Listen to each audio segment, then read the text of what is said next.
Good morning प्यारे बच्चों। और कैसे हो? मैं आशा करता हूँ कि आप सभी लोग अच्छे होंगे। स्कूल की बहुत याद आती है, आपको भी और मुझे भी। लेकिन इस समय कोरोना वायरस से हम सभी लोग लड़ रहे हैं।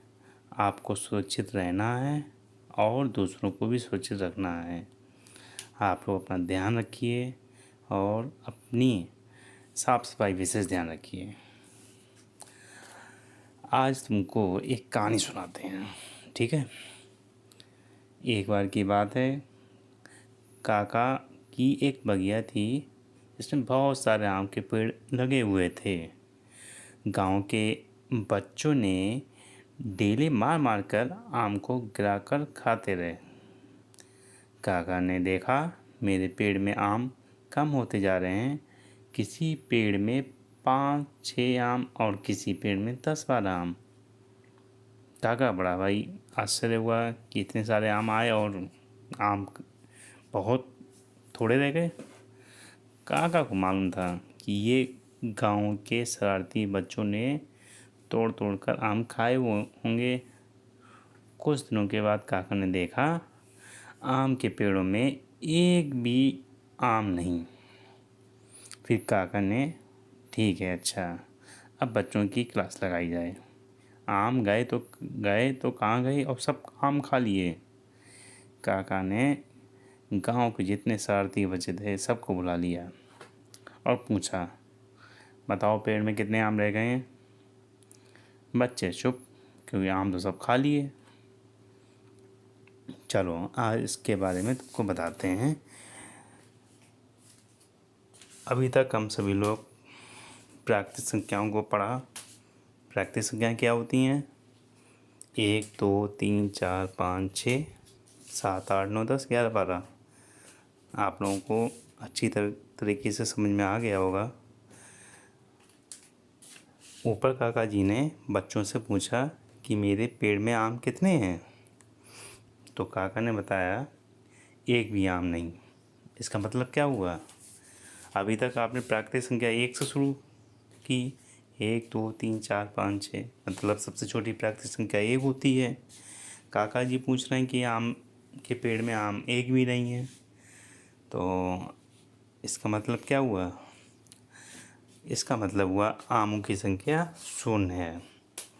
तो अब जो इसके बाद संख्या पद्धति में जो सिस्टम आ रहा है नंबर का, वो संख्या पद्धति में अगर 0 है, 0 को जोड़ा जाए प्राकृतिक संख्या में तो पूर्ण संख्या को पूरा करती है। तो आज हम सभी लोग पूर्ण संख्या के बारे में पढ़ेंगे, जिसको इंग्लिश में बोलते हैं होल नंबर। होल नंबर क्या होती हैं? संख्याएं जो 0 से शुरू होती हैं। 0 1 2 3 4 5 6 को पूर्ण संख्याएं कहते हैं, ठीक है।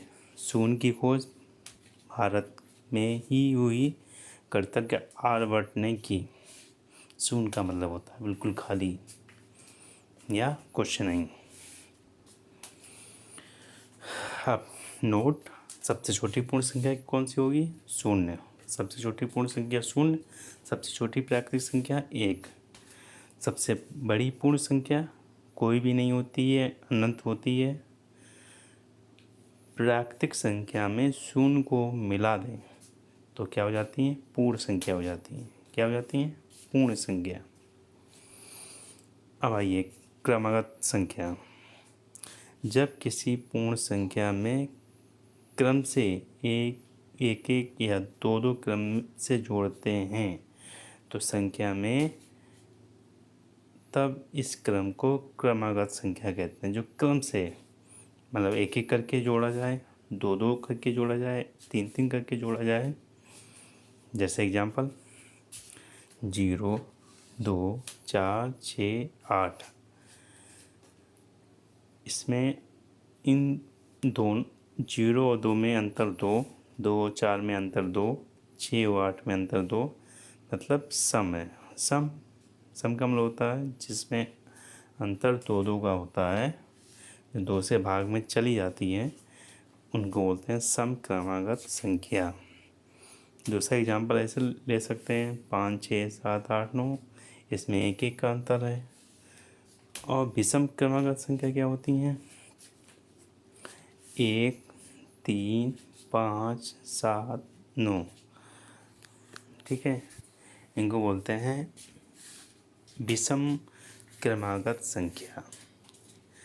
नोट में देखिए 0 की अनुवर्ती संख्या क्या होगी? 1, क्योंकि 0 + 1 क्या होता है? 1। और 1 की पूर्ववर्ती संख्या क्या होगी? 0, मतलब 1 - 1 0।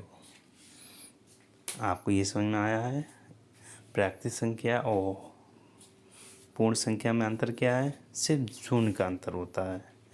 प्राकृतिक संख्या में जब शून्य को जोड़ देते हैं तो क्या बन जाता है? पूर्ण संख्या। आप लोग सभी लोग अपना ध्यान रखिए, कॉपी में इन सभी टॉपिक्स को लिखते रहना, नोट्स बनाइए, इसको याद करिए, जहाँ भी कुछ समस्या हो वहाँ पर पूछिए। ओके, धन्यवाद।